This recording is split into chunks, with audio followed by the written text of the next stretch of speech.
Assalamualaikum teman-teman, aku Asila Maisa. Hari ini aku lagi ada di sharing time bersama Ustadz Hanan Ataki di Bogor. Assalamualaikum Ustadz. Waalaikumsalam. Apa kabar? Sehat? Baik, sehat. Masya Allah, luar biasa. Mau nanya nih Ustadz. Oke, apa Asila? Pertanyaannya adalah, ada tips gak sih untuk kita yang suka overthinking soal masa depan, soal jodoh, karir, rezeki, gimana sih tipsnya? Karena kita kan terus berdoa buat masa depan, tapi kita takut masa depannya menyeramkan gitu. Tipsnya apa sih untuk overthinking? Ya Asila, ini pertanyaan banyak anak muda ya, apalagi di masa-masa yang masih kayak galau atau apa, namanya juga remaja. Kita nggak ada yang tahu tentang masa depan kita.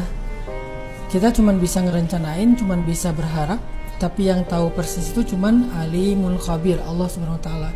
Jadi biar kita nggak nebak-nebak di masa depan atau hanya terjebak dalam anxiety, rasa cemas, mending kita serahin aja kepada yang lebih tahu. Kalau dalam bahasa saya tuh analoginya, valekan hidupmu kepada yang lebih tahu cara ngatur hidupmu.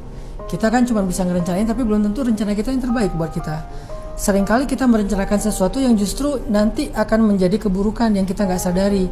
Yang paling gampang itu valein aja. Valein itu dalam bahasa agama tawakal. Jadi kita serahin, ya Allah saya ikhtiar, saya berusaha, saya berharap, saya berdoa, saya merencanakan, tapi saya titipin hasilnya kepada Engkau.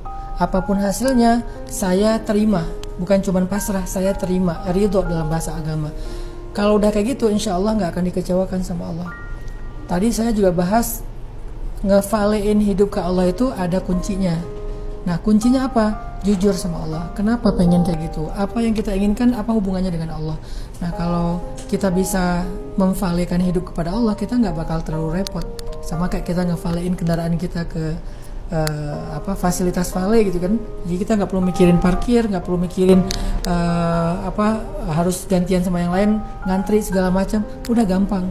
Nah itulah tawakal. Jadi tawakal kunci untuk menghilangkan rasa anxiety dan juga overthinking tentang masa depan. Jadi intinya tawakal untuk masa depan kita. Tawakal gitu itu ya? Bukan pasrah. Iya. Tawakal itu tentang urusan hati, tapi zahirnya kita tetap ikhtiar, tetap berusaha. Hatinya jangan ikut-ikutan berusaha, nanti capek.